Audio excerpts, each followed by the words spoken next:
C'est bon, c'est bon, on est prêt. Attendez, là. On vous voit très bien là, c'est bon. On est bien là?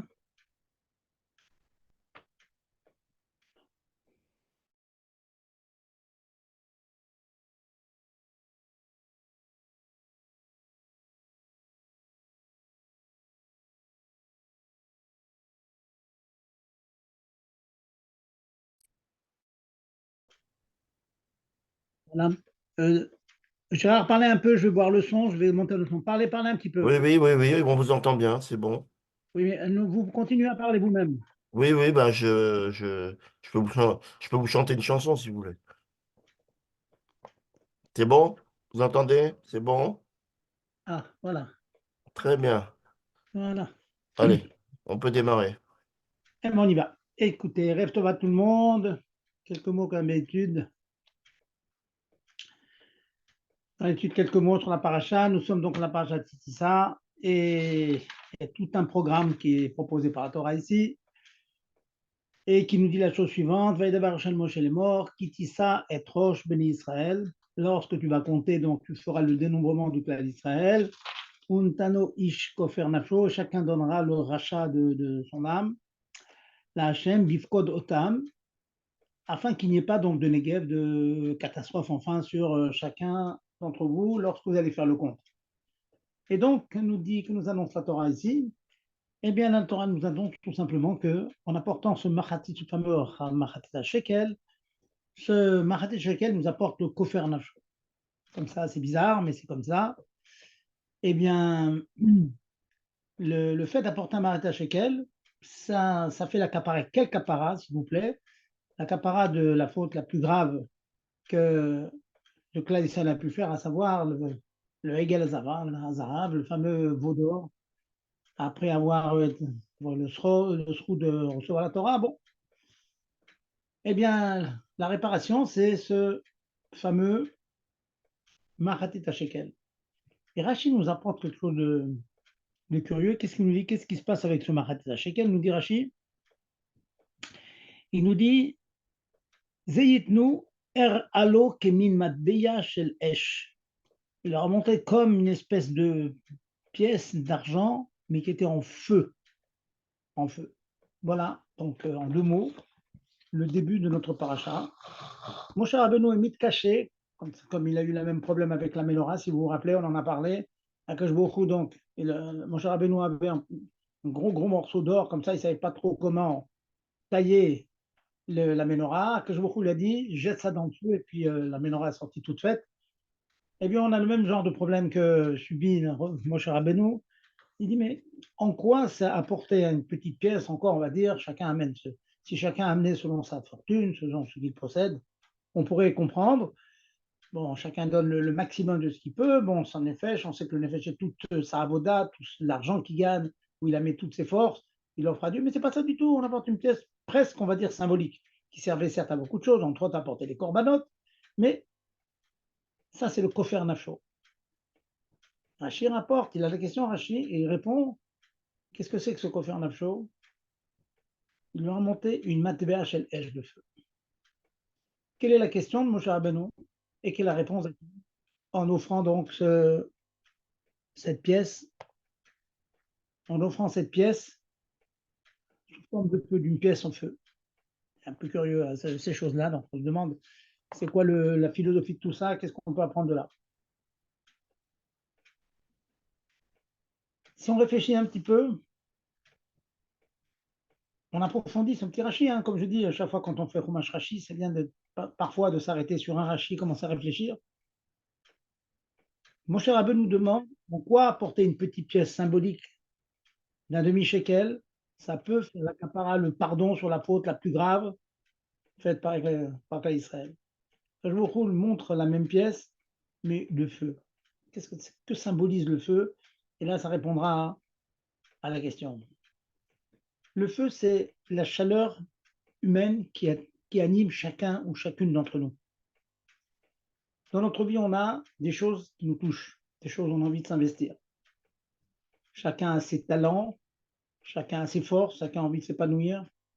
qui est dans le limoud, qui est dans la tuila, qui est dans le travail Maaseh Yadav, dans sa main, il est doué de ses mains, dans la peinture, on va dire dans la musique, dans tous les talents qui ont été octroyés à l'homme. Là où on a une chaleur, là on a une passion, là où on a une tabac, dis le mot, le, je parle jusqu'à dire nos pulsions, mais oui, on peut avoir une pulsion très forte pour certaines choses qui nous touchent. On s'investit. C'est le feu qui nous possède, qui possède chacun d'entre nous. On se lève le matin, on sait pourquoi on court. On court pour servir Dieu. Tu dois connaître Dieu dans tous tes chemins, même si tu as une parnassa où tu es obligé de courir de ville en ville, de chemin en chemin. Mais le feu que tu mets dedans, quel est le feu? Si c'est le feu divin, alors c'est la capara, c'est cette fameuse capara à la faute du veau d'or. C'est un petit mot que je dis, mais comme je dis souvent à mes talmidim, vous savez, il y a des mots que l'on dit, qu'on a entendus, on est presque même, on va dire, blasé. Et on a entendu, on connaît. Mais le travail, la Avodat Hashem d'un juif, d'une juive, c'est de faire en sorte que ces banalités répétées ne sont plus des banalités. Pourquoi? Parce que chaque fois qu'on la répète, elle nous pénètre un peu plus et on vit avec ça. On voit ça chez les tzadikim qui, toute l'expression de leur visage, c'est cette joie, simchat shel mitzvah, cette expression de Kdusha qui est en eux. Pourquoi? Parce que tous ces mots, en particulier celui que je viens de dire, que donner le marchetit à shekel, donner une tzedaka, donner son maaser, c'est pas seulement aider le pauvre, c'est hautement, hautement en méritoire, c'est sûr, mais dans ce que vous donnez vous-même, vous donnez votre chaleur, vous donnez vos plaisirs, vous donnez votre, on va dire, votre kiff, on peut un mot comme ça. Là où j'ai un plaisir, là où j'ai un feu, le plaisir, c'est le feu qu'on a en nous, eh bien ce feu, il est symbolisé par ce Machatit HaShekel. Tout un petit mot que nous dit Rashi, on peut le faire dans Chita très très rapidement. Er alom matbea shel esh.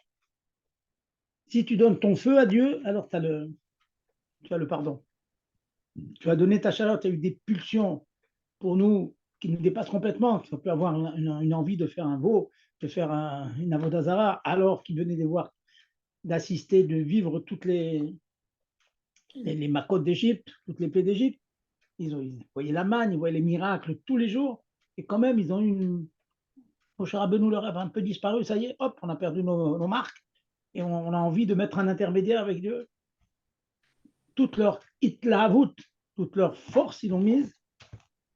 Moshe Rabbeinu leur a dit, si maintenant cette force que vous avez en vous, vous la traduisez par le don d'un petit shekel, mais en feu, c'est-à-dire ce feu-là, vous l'offrez à Dieu, alors vous avez tout donné à Dieu.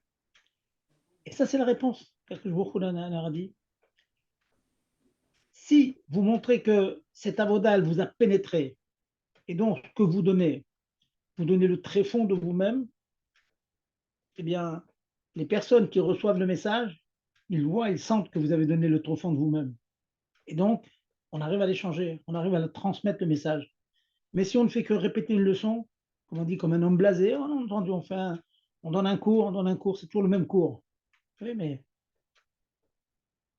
si on approfondit, vous savez, il y a un mot d'un philosophe qui disait, si je vais d'idée en idée, de cours en cours, ça sera toujours le même cours, plus ou moins.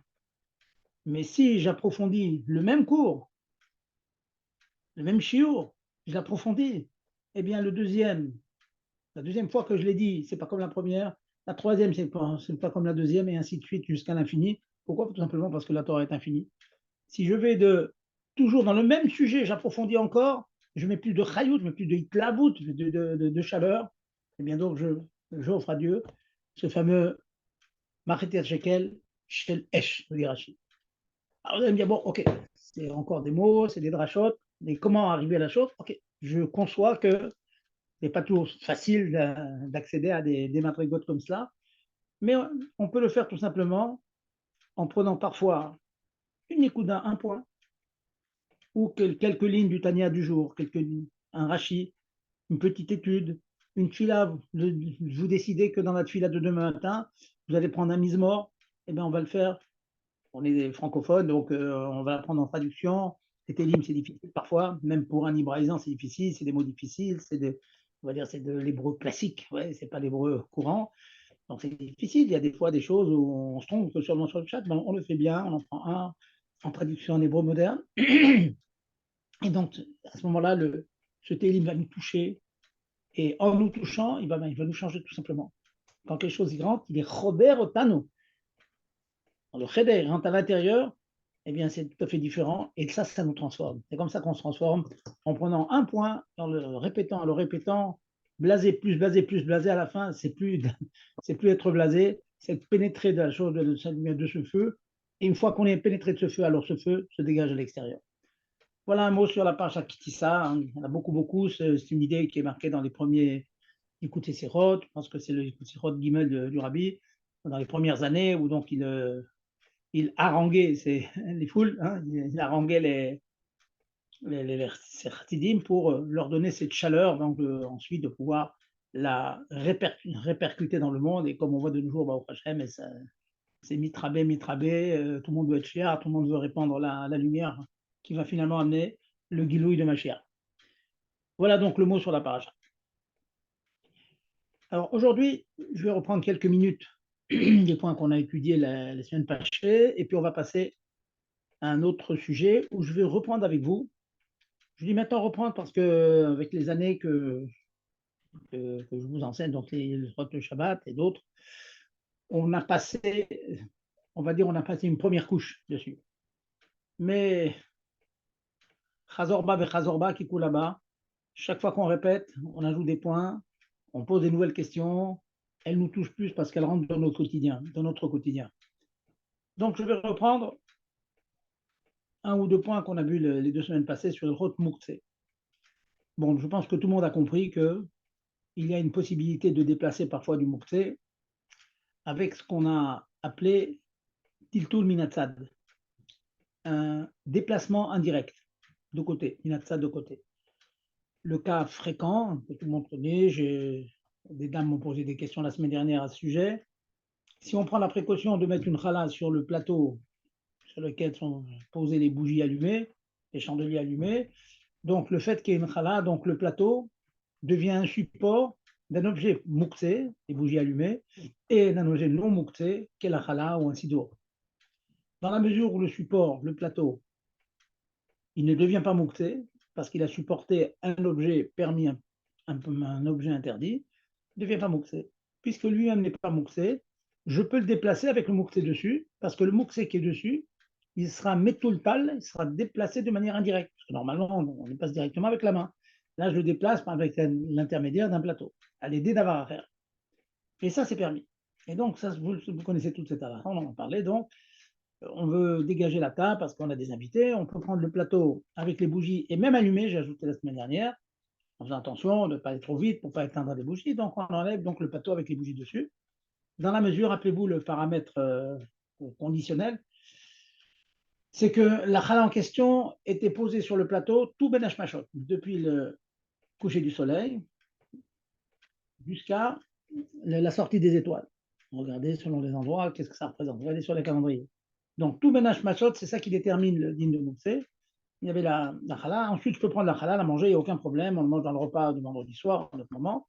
Le plateau n'est pas devenu mouktsé parce que tout Ben Hashmashot, il contenait donc, il supportait un objet non mouktsé qui était la challah ou le sidour.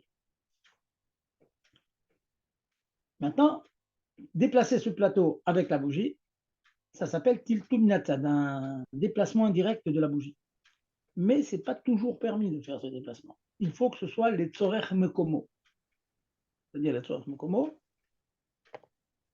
Si par exemple, vous avez besoin de l'endroit où est posé le plateau, ça veut dire la table, vous avez besoin de plus de place dans la table. Ou bien on peut imaginer que vous avez besoin du plateau lui-même ailleurs, à la cuisine, pour une raison quelconque, vous avez besoin. Ou bien vous avez besoin de déplacer la table entièrement pour dégager la salle à manger. Vous avez envoyé. Les bougies étaient sur un plateau et sur une table. La table donc n'est pas devenue mouktsé puisqu'il y avait une challah. Et on enlève la table pour dégager l'endroit et on se trouve avec la table et la bougie à la cuisine. Donc, à chaque fois, le but du déplacement de ce mouktsé, de cette bougie allumée, le but, c'était de préparer un endroit. Ça s'appelle les Tzorech Makomo. J'avais besoin du Makom.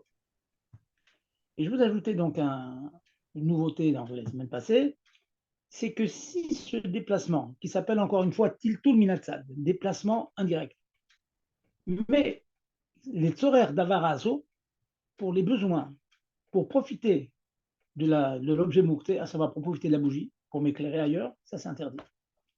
Donc la phrase, le slogan, si j'ose dire, le principe, c'est Tiltul Minatsad, les Tzorer d'Avaramutar. C'est Tiltul indirect pour les besoins de la chose qui n'est pas moukté.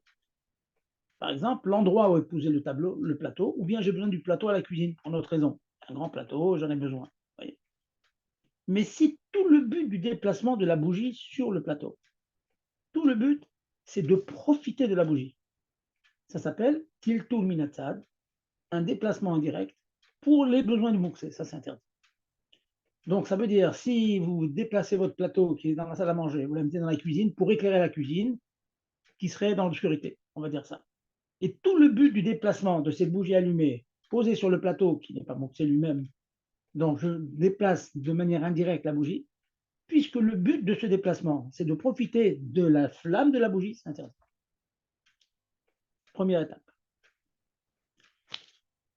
Et je vous ai ajouté un autre ridouche, pas tout le monde est d'accord là-dessus, mais Admor Azaken dit comme ça.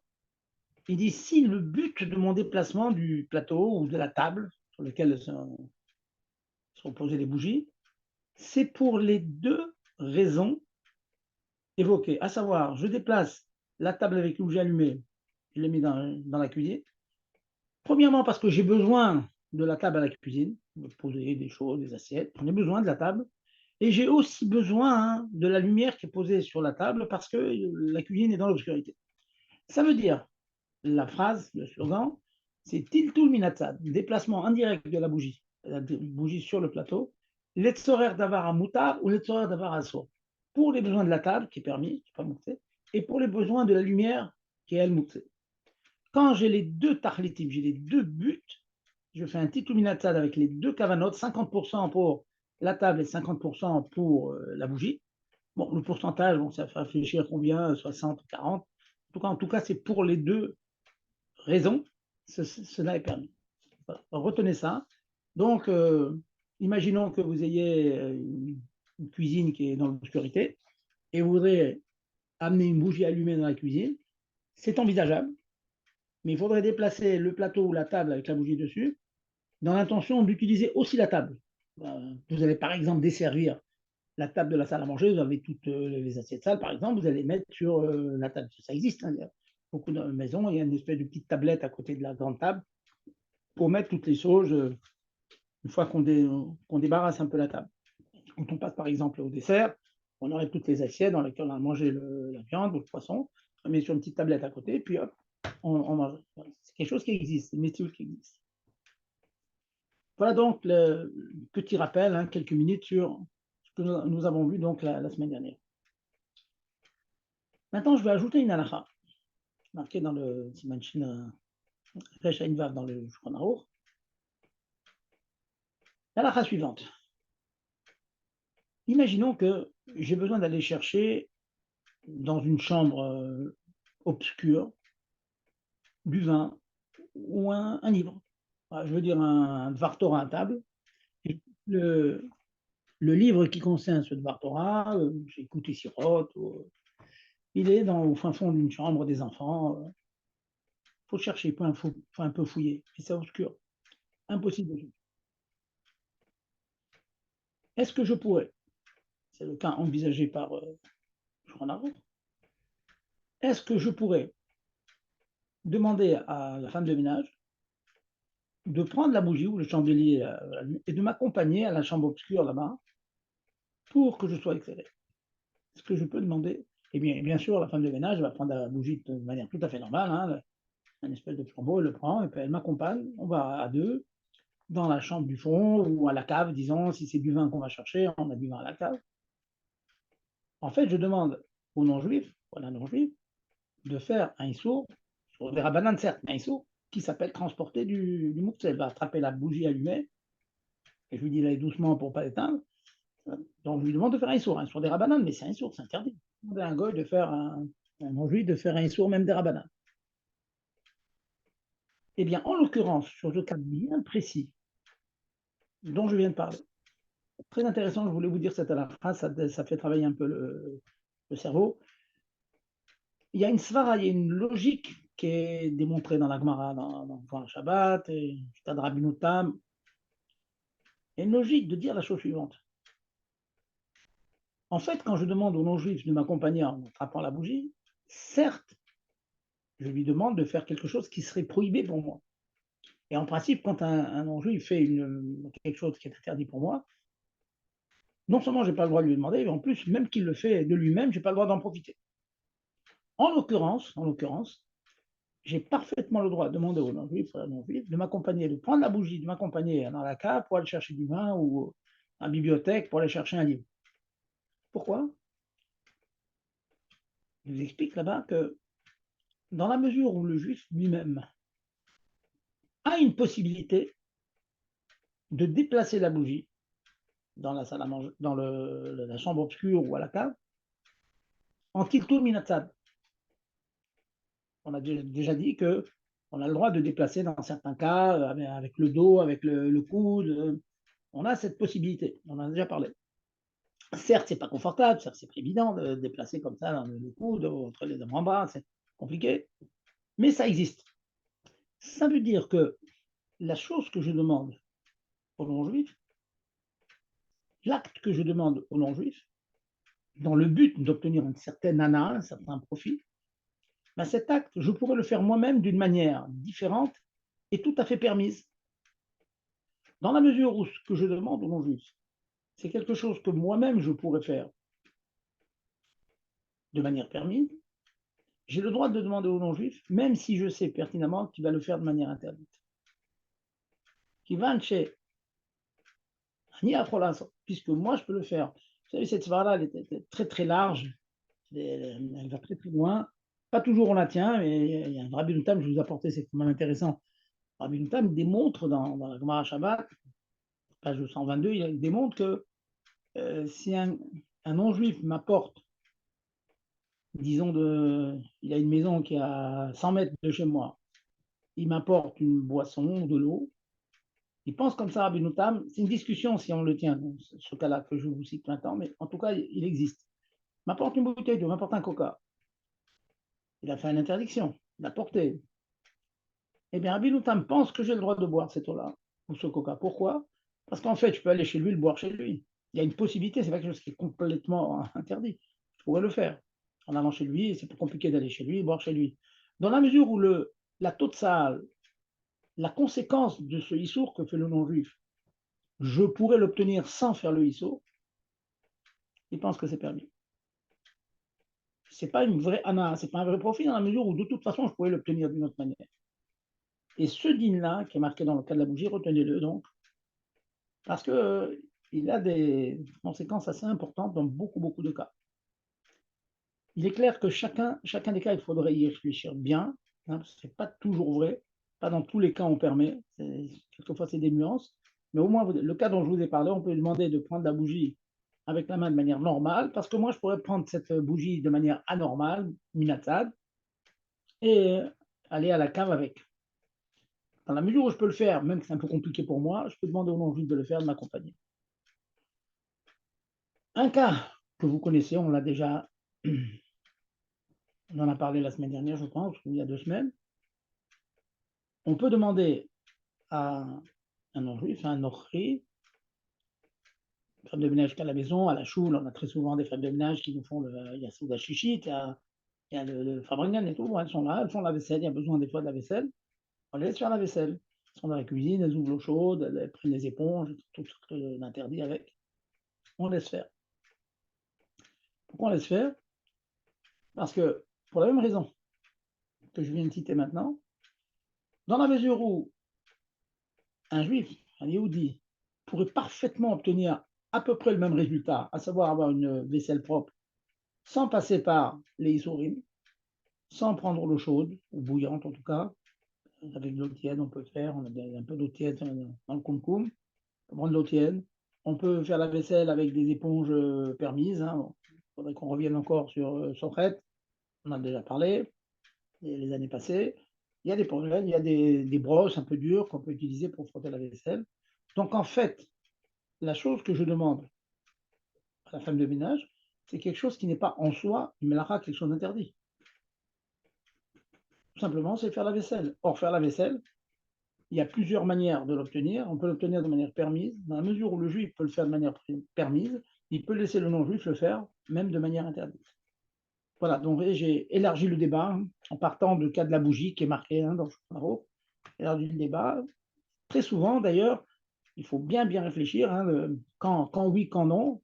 Souvent, les gens demandent à moi, voilà, mais dans certaines maisons, on laisse le goy faire. Alors, je dis qu'il faut faire extrêmement attention. Si le goy nous fait des choses qu'on ne peut pas obtenir qu'en passant par le Issour, c'est interdit. Si elle fait des choses qu'on peut obtenir sans le faire du Issour et qu'elle le fait de manière assourde, ça, c'est différent, c'est permis. Je vous ai apporté, je pense, la semaine dernière, encore un cas. Je suis dans un immeuble avec un hérouve. Je termine avec ça, la Khazara, et on va passer à autre chose, on va prendre autre chose.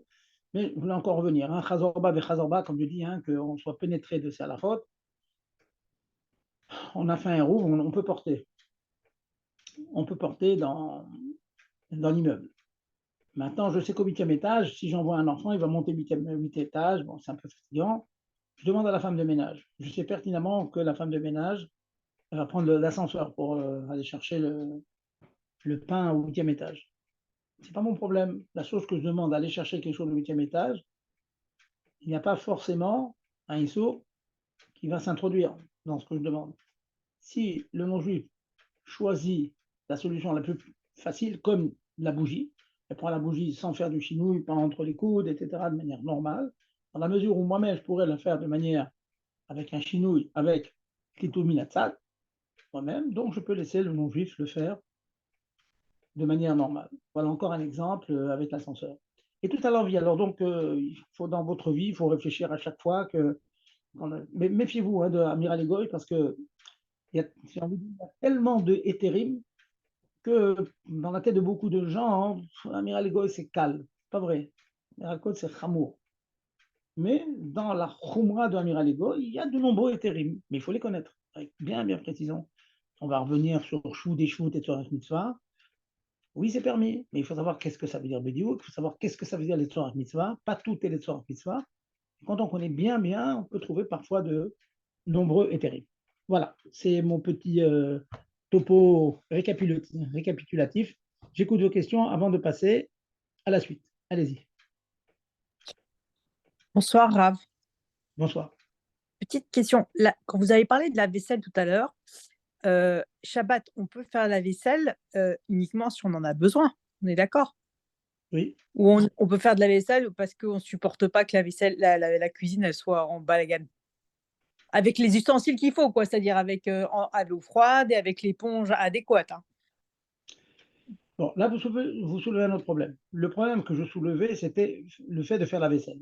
Faire la Mais oui, mais vaisselle, oui. est-ce qu'on est obligé de faire des mlachot, de faire des souris quand on fait la vaisselle? Alors j'ai dit non, on peut la faire sans faire des souris. Maintenant, vous soulevez un autre problème, c'est achana mi shabbat lechol. Est-ce que j'ai le droit de faire quelque chose qui serait tout à fait licite? Il n'y a pas de melacha, mais je le fais pour le chol. Par exemple, je voudrais faire les lits de la maison. Voilà, je fais les lits. Ça, il est marqué clair que non, si je fais les lits pendant Shabbat, afin que mon lit soit prêt, Motza et Shabbat, c'est interdit.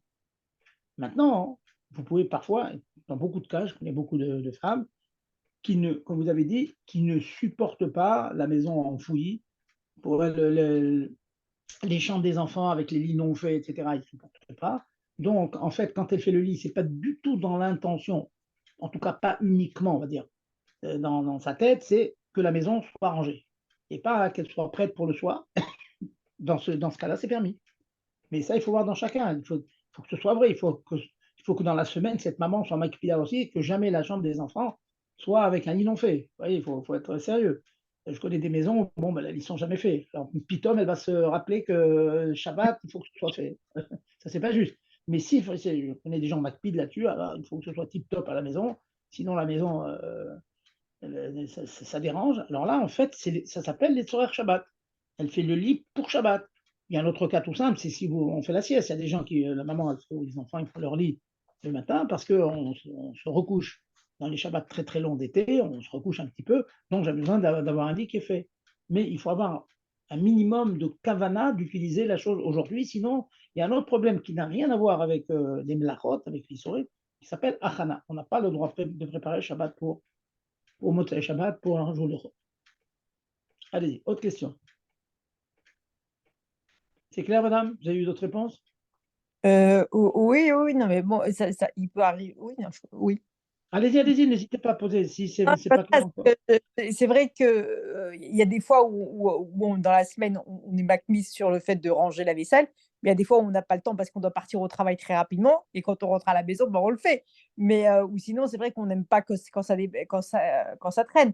Donc, est-ce que le Shabbat, c'est vrai que comme c'est pas évident de garder la vaisselle comme ça parfois, est-ce que on pourrait la laver, mais bon, toujours avec des éponges adéquates, quoi. Donc, mais moi, j'avais cru comprendre que non, mais bon, maintenant vous me dites que c'est possible, donc c'est bien. Voilà, j'ai envie de vous dire, la réponse n'est pas oui, non. La Oui, réponse, c'est quoi la raison pour lequel vous le faites? Imaginons, voilà, prenons un cas d'école. Un cas d'école, il y a une telle fouille à la cuisine, il y a tellement de vaisselle sale, c'est le balagan dans la cuisine. Et le fait de faire la vaisselle, ça permet ensuite de ranger la vaisselle et de faire que tout soit rangé. Et sans ça, et que je connais des familles où on ne supporte pas comme, je reviens après le kidouche à la choule, c'est vraiment, on ferme la cuisine. C'est imbuvable, vous voyez, c'est impraticable. Alors on peut imaginer quelqu'un qui voudrait utiliser un peu la cuisine pour recevoir de la chichite, ben, il va tout laver pour que ce soit propre parce qu'il va l'utiliser, vous voyez.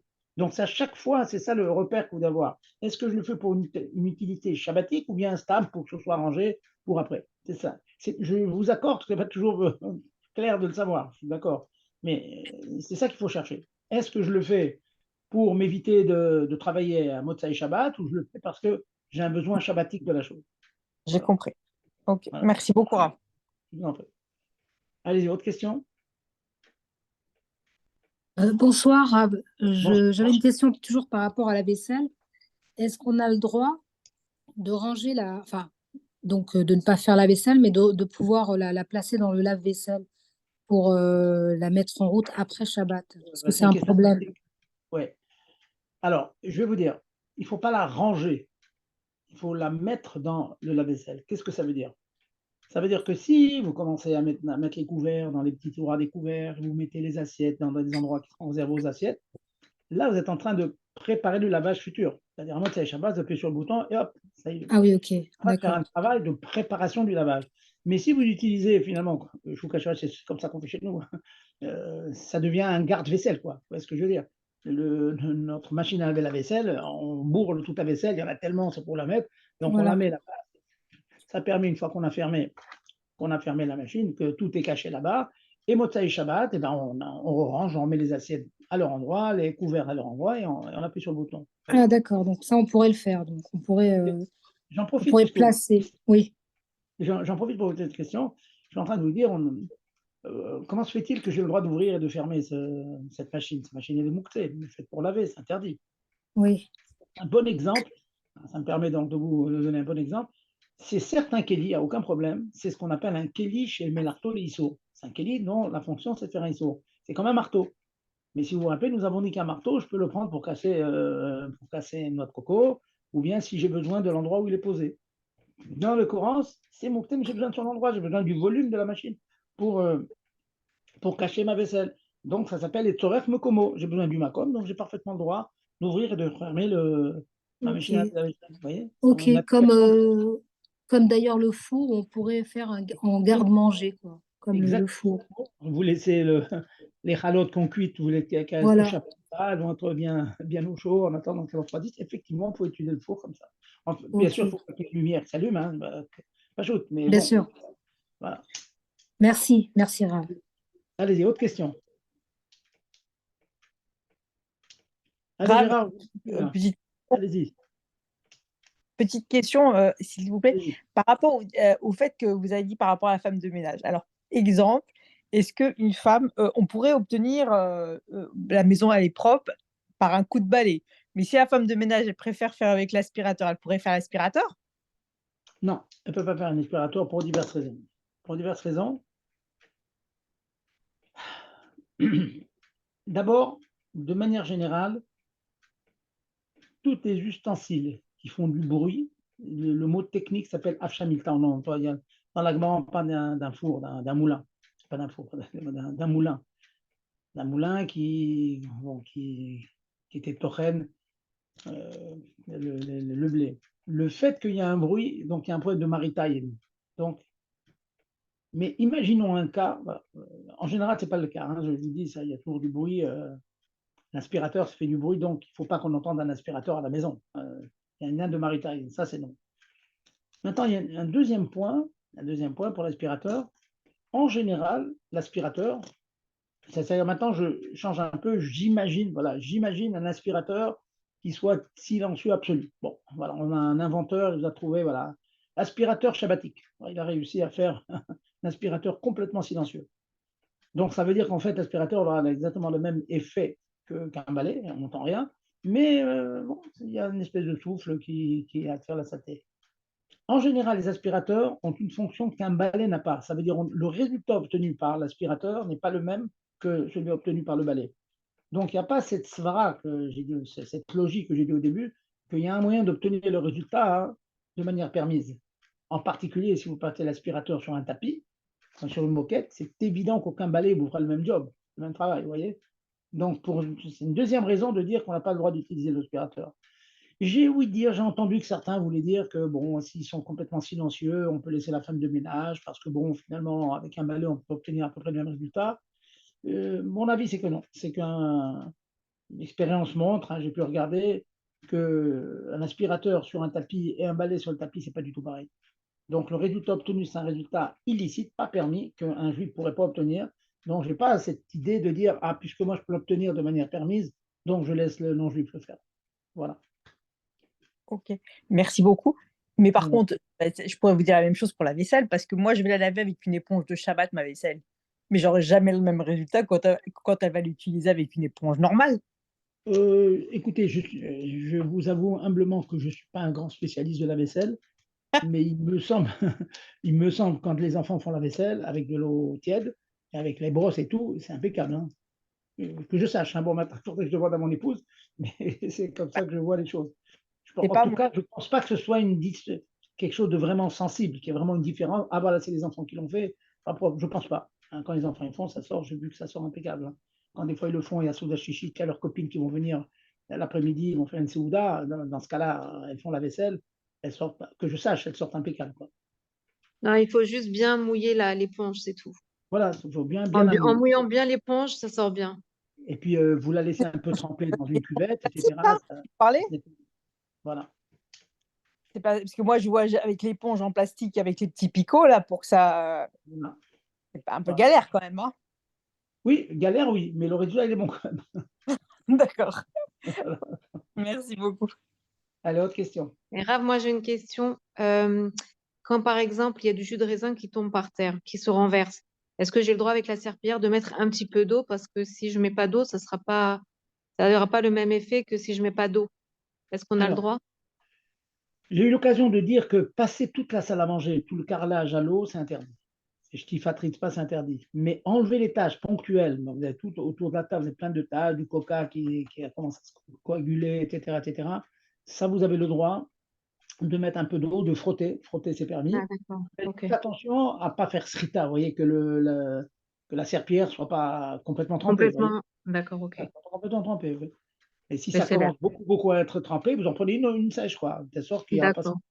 Voilà. Ok, très bien. Merci Rav. Et c'est Merci. permis, ça c'est permis. Enlever les tâches autour de la table, c'est permis. Merci. Merci. Voilà. S'il vous plaît, un peu dans la prolongation de ça, des lingettes bébés. Est-ce que ça peut servir pour... Bon, alors là, pour- vous me posez une question que j'ai traitée en long, en large, en travers, hein, les années passées. Moi, je suis de ceux qui interdisent complètement les lingettes mouillées. Sauf certaines lingettes, on m'a dit que ça existe, je les attends toujours, qui sont tellement peu mouillées. Le guédère, à partir de quand, combien elle doit être imbibée de liquide pour soit assaut, c'est ce qu'on appelle tofeach almenat yatpiach. Ça veut dire que vous prenez la lingette, vous mouillez votre main numéro 1, et avec l'humidité qu'il y a sur la main numéro 1, vous plaquez sur la main numéro 2. Si dans la main numéro 2, il y a un petit peu d'humidité, ça veut dire que c'est suffisamment imbibé pour être à chaud. Si, non, la lingette n'humidifie que la première main, mais l'humide de la première n'a pas un corps, une force de mouiller la deuxième, alors c'est très peu, c'est permis. Mais je Mais sais, depuis des années, j'enseigne ça à Betrivka, souvent les filles, elles m'amènent, je leur dis, amenez-moi de vos lingettes, je fais l'expérience, j'appuie bien dessus, il y a un petit filet qui coule. Hein. Donc, pour moi, c'est interdit. C'est srita, c'est interdit. mais en quoi ça fait plus d'effet de srita par rapport à la, comment ça La s'appelle? serpillière, La serpillière, oui. la différence est énorme. La différence, elle est énorme. La serpillière, elle est censée être sèche, et ce n'est pas l'humidité de la serpillière qui nettoie le parterre. Au contraire, madame a dit, elle met un peu d'eau sur le vin, et puis la serpillière permet d'enlever la chose. La lingette, elle a exactement l'effet inverse. C'est le liquide qui est dans la lingette qui nettoie le bébé. Vous voyez? Et donc, ça, c'est vraiment srita. Srita, c'est tolda des dash. C'est extirper l'humidité quelque chose. Vous prenez un raisin, vous l'écrasez, il y a du jus de raisin dedans, vous l'écrasez, ça sort. Par contre, si vous prenez quelque chose qui est sec et vous barbouillez un petit peu sur les fesses de bébé pour il est irrité, etc., vous mettez de l'éosine par exemple, alors là, vous mettez de l'éosine, après vous barbouillez un petit peu avec le coton. Par contre, si vous faites la chose inverse, vous trempez le coton dans l'éosine, ou dans l'alcool, ou dans le produit, et vous badigeonnez les fesses de bébé, dans ce cas-là, c'est interdit parce que en fait, vous faites l'acte de remettre le coton mouillé. Donc, dans votre tête, le but, c'est quoi? Le but du jeu, c'est que l'éosine qui a pénétré le coton en sorte et puis badigeonne le bébé. Ça, c'est exactement Toda Dedash, interdit. C'est une grande nuance. Je ne sais pas si vous avez attrapé. C'est une très grande nuance. Alors, la serpillière, une fois qu'elle a nettoyé ou absorbé, qu'est-ce qu'on fait de la Quand elle est serpillière? complètement mouillée, il faut la mettre de côté et aller en chercher une autre. Quand elle est, on n'a plus le droit de l'utiliser. Dès l'instant qu'elle est complètement imbibée, il faut l'enlever. Dans les éponges, c'est comme ça qu'on fait. Vous savez, quand on prend une éponge sèche, on nettoie la table. Quand elle est bien mouillée, on la met de côté. Sinon, dès que vous l'attrapez, vous êtes en train d'appuyer dessus, il y a de l'eau qui sort. D'accord, mais alors si par son propre poids, elle évacue un peu d'eau, ça compte, Ou non, ou ça compte pas? ça veut dire c'est psyché de l'eau irpatlé. Vous connaissez ces mots-là. C'est D'accord. du kavana et l'eau irpatlé. C'est complètement égal, donc on permet. Vous savez, c'est le même problème dans les serviettes, dans le migvé. Quand bon, ça se fait très peu maintenant, mais il fut un temps, rappelez-vous, même au Cévennes, on allait le Shabbat, puis on prenait n'importe quelle serviette là-bas, on s'essuyait. Des fois, c'est tellement mouillé qu'on n'avait pas le droit d'utiliser. On n'a pas le droit, mais là, parce que c'est complètement mouillé. D'accord, merci. Voilà. Allez-y, autre question. Pas de questions. Bon, ce sont des choses fréquentes. Hein. Je reconnais qu'on répète les mêmes choses, mais à la vérité, le Shabbat, une fois qu'on a passé tous les cas fréquents, bon, ben, on devient rapidement un chômeur Shabbat. Sauf quelquefois, il y a des finesses, comme on a expliqué tout à l'heure, si on déplace la bougie pour la flamme, si on déplace pour la table. Vraiment, c'est tout qui est chouta seara, hein, c'est comme l'épaisseur d'un. Bon, on continue. Encore une question et on continue. Alors, Rav, je peux vous poser une petite question. Alors, comme vous avez ton pour de l'éosine, alors comme on ne peut pas utiliser les lingettes pour Shabbat pour les enfants, alors en fin de compte, il faudrait qu'on pourrait utiliser, donc on met du lait sur les fesses du bébé et essuyer avec le coton. Exactement, madame. Exactement. Comme je dis souvent aux jeunes, je dis, vous savez, nous, quand on était bébé, nos mamans, elles nous ont nettoyés sans les lingettes. Hein. Elles nous passaient sous le robinet et puis elles portent une serviette et nettoyaient. D'accord, c'est comme ça que ça se fait autrefois. Bon, Oui. maintenant, tout le monde m'attend. Les tables, c'est avec des lingettes, les buffets, c'est avec des lingettes, tous les livres, c'est avec les lingettes. Bon, Shabbat, vite. Le compliqué, c'est que on peut pas utiliser l'eau du robinet tiède, quoi. Non, mais ça, c'est pas compliqué parce que vous avez toujours un kumkum à la maison. Vous prenez de l'eau tiède, vous la mettez dans Kélicheni, l'eau bouillante du kumkum. Dès l'instant que c'est dans Kélicheni pour ajouter de l'eau froide, ça s'est permis, rappelez-vous, hein, on a dit que l'eau froide, même si vous avez le droit de mettre dans Kélicheni, ça vous fait une belle cuvette d'eau tiède et vous l'avez comme vous voulez le bébé. D'accord. Ok. Merci beaucoup, Rav. Je vous en prie. C'est bon, on avance? Voilà. Alors écoutez, donc il nous reste un petit quart d'heure, hein. Gérard m'a dit qu'aujourd'hui il y a un cours à 9 heures pile. Moi, j'étais obligé de déplacer, hein. Je m'excuse, hein, d'être matriarche de Thibourg, mais bon, j'ai mon riouf cette année, donc faire vite, et vite chez nous c'est maintenant 7h15, donc faire le cours à 7h30, c'était pas possible. Ça va, je pense, malheureusement, ça va changer aussi dans le courant de l'année, mais bon, on tâchera de trouver les meilleures solutions pour tout le monde. Alors donc, je vais reprendre les klalim encore de Hilrot Shabbat, après avoir fait un gros morceau qui est Mouktsé, sur lequel je pense on reviendra parce qu'il y a encore des finesses à bien connaître dans Mouktsé. Donc, dans les klalim, avant de revenir au Melachot, hein, de revenir la suite des Melachot, dans les klalim de Hilrot Shabbat, nous avons des cas où on peut utiliser Amiral et Nochri. Et même parfois, d'utiliser un juif pour faire certains actes qui sont prohibés. Donc là, il faudra bien connaître, parce que je ne cache pas qu'il n'y a pas un Shabbat, malheureusement, il n'y a pas un Shabbat où on n'a pas besoin de connaître ces halakhot. Ce Shabbat, il y a un de chez nous, Baruch Hashem, il s'est trouvé qu'il avait une espèce d'infection à l'œil, il s'est retrouvé à l'hôpital à la dernière minute, Ben Hashmashot, et il ne sait pas quoi faire, prendre de taxi, pas prendre de taxi, se faire soigner, se faire opérer Shabbat. C'est vraiment, malheureusement, ça arrive. Dès qu'on est dans une grande Keïla, on a ce genre de shelot. Ou une shéla toute simple, hein, je pense que vous la connaissez. Il y a une jeune fille qui m'appelle en catastrophe il y a 2 semaines. Elle me dit, je suis à une demi-heure de la Shkia, je suis en taxi, il y a un embouteillage, j'arrive à la maison dans 1 heure. Vous vous rendez compte? Qu'est-ce qu'elle fait? Elle est dans le nord de Paris. Elle me dit, donc je descends à la Shkia et je marche 2 heures rentrer chez moi dans la banlieue nord de Paris. Je ne sais pas si vous voyez un peu. Qu'est-ce qu'on fait dans ce cas-là? Est-ce que c'est chaillard de rester dans la voiture ou pas? Donc, c'est vraiment des choses qu'il faut au moins avoir entendu une fois. Mais quel est le cas où oui, on peut, quel est le cas où on n'a pas le droit? Voilà, on va tâcher de traiter ces problèmes-là. Je vais commencer par un principe qui s'appelle Shvut Ben Hashmashot. On va commencer comme ça. Shvut, c'est un terme technique dont la racine c'est Shabbat, repos. Et c'est un terme générique qui englobe des interdictions que nos Chachamim ont ajoutées aux interdictions de la Torah. Tout simple, tout ce qu'on fait depuis quelques semaines, c'est Mouktsé. Mouktsé, c'est jamais des interdits de la Torah. Déplacer de l'argent, déplacer une pierre, déplacer une bougie allumée, c'est pas la Torah. La Torah n'a jamais dit de ne pas déplacer un objet qui ne sert à rien. C'est la Chachamim qui nous ont dit ça. Ça n'est pas un shvout, c'est une interdiction des Rabbanan.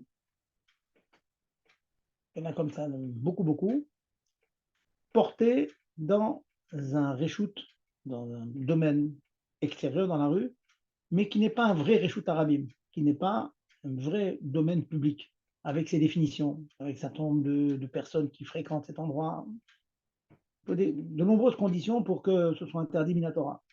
Très souvent, dans une petite rue, une ruelle, l'interdiction, c'est Midera Banane. On ne peut pas porter. Porter dans un immeuble sans faire un hérouve. On a un hérouve, il y a des juifs qui habitent dans l'immeuble. Pardon, on n'a pas fait hérouve. Il y a au moins 2 juifs qui habitent l'immeuble. Porter dans l'immeuble, c'est interdit Midera Banane. C'est un shvout. Interdiction Midera Banane. Eh bien, le principe que je voulais vous citer aujourd'hui, je vous dis le mot, c'est En Shut Ben Hashmashot Letzorech Mitzvah.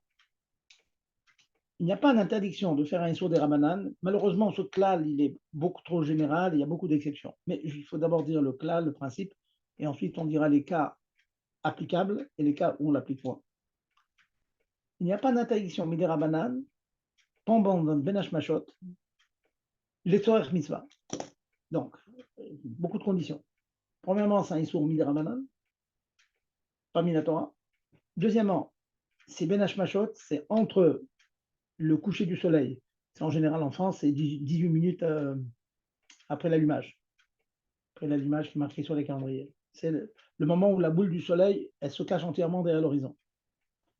Et jusqu'à quand? Jusqu'à la sortie des étoiles. Donc ça dure selon les endroits, 50 minutes, 1 heure, 1h05. Ça s'appelle Ben Hashmashot, entre les 2 soleils, mot à mot. Entre le soleil lui-même et la lune. Voilà, c'est une expression imagée poétique de nos Chachamim. Ça s'appelle Ben Hashmashot, entre les deux soleils. Eh bien, pendant cette période-là, c'est une période où il y a un doute si c'est le jour ou la nuit. On ne sait pas. Ça fait Kiyom, ça fait Klaïla. Dans la mesure où c'est un doute si c'est Shabbat ou non, on comprend qu'une interdiction qui est seulement Midera Banan, que les Chachamim nous ont dit de respecter, dans cette période-là, ça s'appelle, terme technique encore, Safek des Rabanan. Pourquoi Safek? Parce que c'est peut-être pas Shabbat, c'est peut-être Shabbat, mais c'est peut-être encore vendredi, cette période-là, cette heure, on va dire, entre les deux soleils, entre le coucher du soleil et la sortie des étoiles. C'est un doute. Et la chose qu'on me dit de faire, c'est un sur des Rabanan. Donc ça s'appelle Safek des Rabanan. C'est une interdiction que les Chachamim nous ont faite, et sur lequel il y a un Safek, puisqu'on ne sait pas si c'est le jour ou la nuit. S'il y a ces deux conditions, période de Safek. Deuxièmement, Issour d'Arban. Troisième condition, les Tzorech Mitzvah. La chose que je fais, c'est pour faire une mitzvah. Eh bien, j'ai le droit de le faire pendant un Hashmashot. Je vais vous donner quelques exemples pour intégrer, pour visualiser le cas et puis bien l'intégrer, l'appliquer. On est d'accord que allumer du feu Shabbat, c'est interdit Minatora. Mais demander à un non-juif de nous allumer une bougie, c'est bien sûr interdit, c'est Amir Alego, c'est interdiction des Haramim, mais ce n'est pas interdit par la Torah. La Torah n'interdit pas qu'un juif demande à un non-juif d'allumer une bougie. Interdit midrabanan seulement. Donc, imaginons, je suis en Ben Hashmashot, on a passé une demi-heure, trois quarts d'heure l'heure de l'allumage. Il fait sombre dans la maison. Il fait sombre. On voudrait demander à la voisine, s'il vous plaît, il y a un problème, il y a les plombs qui ont sauté, est-ce que vous voulez bien remettre en marche le générateur électrique? Ou au moins venir nous allumer une dizaine de bougies, de telle sorte que la salle à manger sera éclairée. Donc, premièrement, je demande à un non-juif, donc je fais un Issour des Rabanan. Deuxièmement, je suis dans la période favorable qui s'appelle Ben Hashmashot. Coucher du soleil et sortie des étoiles. Troisièmement, il faut que je trouve que la chose demandée, c'est une mitzvah. Le cas cité est une mitzvah. Il fait noir dans la maison, compliqué de manger. Admettez avec moi que manger le repas shabbatique dans l'obscurité, c'est très compliqué. Donc, lui demander d'avoir une maison éclairée, c'est évident que c'est une mitzvah. Donc, je peux demander. Je vais appeler la goïa à la voisine et je lui demande d'allumer les lumières, Ben Hashmashot, c'est permis. Retenez cette chose-là. On peut demander. Le cas classique, c'est les Nerot Shabbat, je vous en parlais tout à l'heure. Admour Azaken, il ajoute, écoutez bien ça, que ce éther, cette permission que je viens de donner, élèverait même le Ben Hashmashot de Shabbat lui-même, pas de Reb Shabbat. Imaginons que Ben Hashmashot, ce soit entre 7h et 8h du soir, vendredi. Donc entre 7h et 8h, je peux demander à un gars d'allumer les lumières. Maintenant, je suis entre 7h et 8h pendant Shabbat. J'ai commencé un shiur, il n'y avait pas de lumière à la choule. Je commence un shiur à 6h30, il y avait de la lumière. À 7h, la pénombre commence à tomber. J'ai du mal à lire dans les livres. Et le gars est à côté. Est-ce que j'ai le droit de demander aux non-juifs de m'allumer des bougies?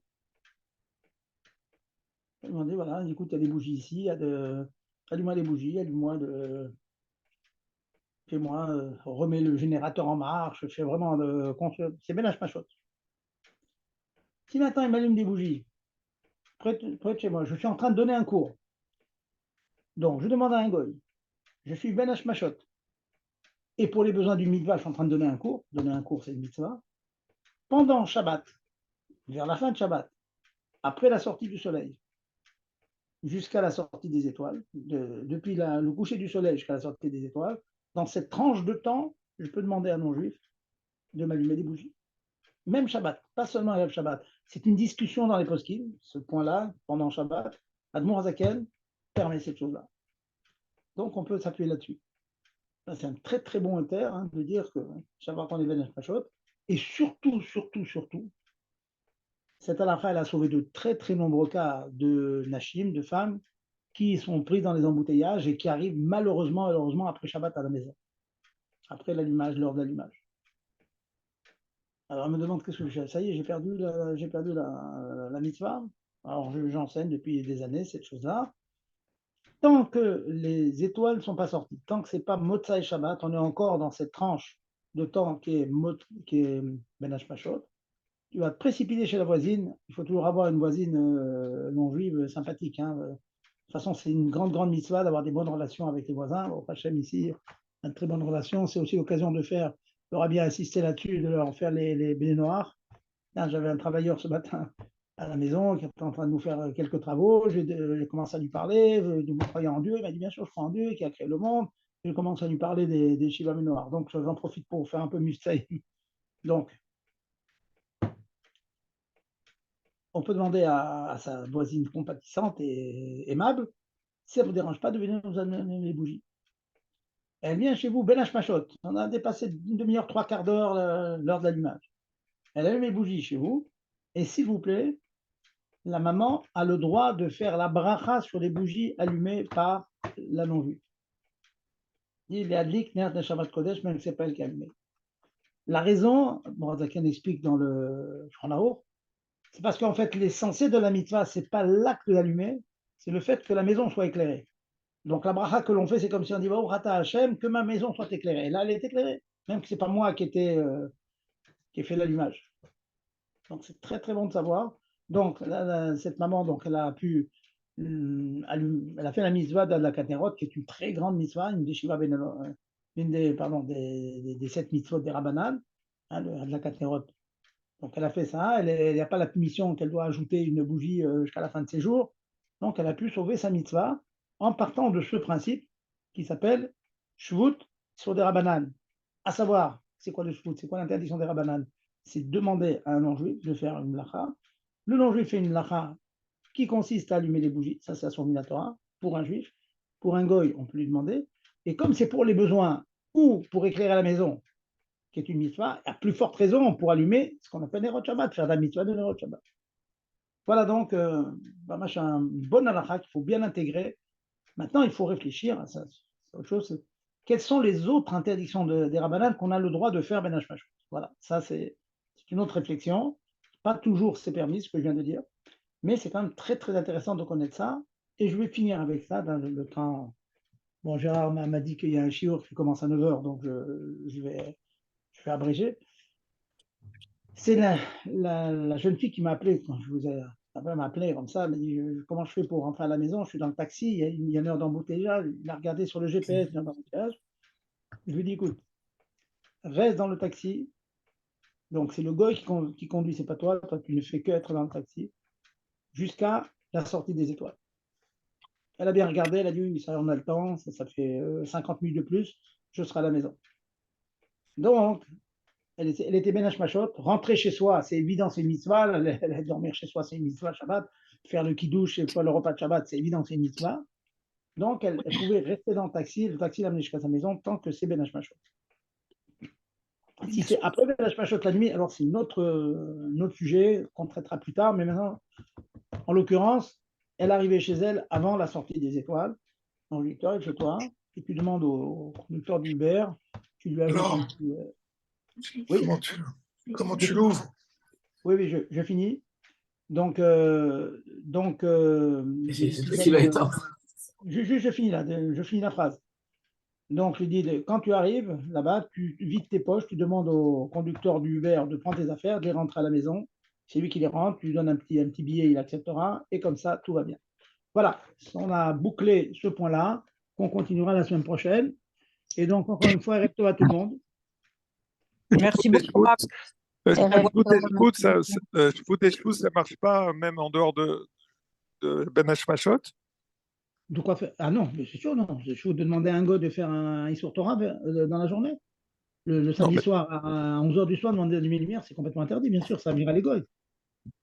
Non, mais des shvut, si on cumule 2 shvut pour le Tzorech Mitzvah pendant Shabbat. Non, shvut des shvut, c'est demander à un goy de faire un Issour des Rabbanan pour le mitzvah. Des Rabbanan. Ah, d'accord. D'accord. Là, le gars, il est en train Voilà. de vous conduire, il est dans la voiture. Il vous allume la bougie. Il fait D'accord. pas. Très bien. C'est permis que le Ben Hashmashot. J'ai compris. Voilà. Merci. Merci, Rav. Allez, bonsoir à tout le monde. Hein. J'espère bon. Ouais, top. Chazorba ve Chazorba, hein. Faites Chazara de tout ça. Il faut que ça travaille bien pour vivre avec quand ça vous arrive. Comme ça, vous avez les solutions. À l'école, tout vont continuer à étudier.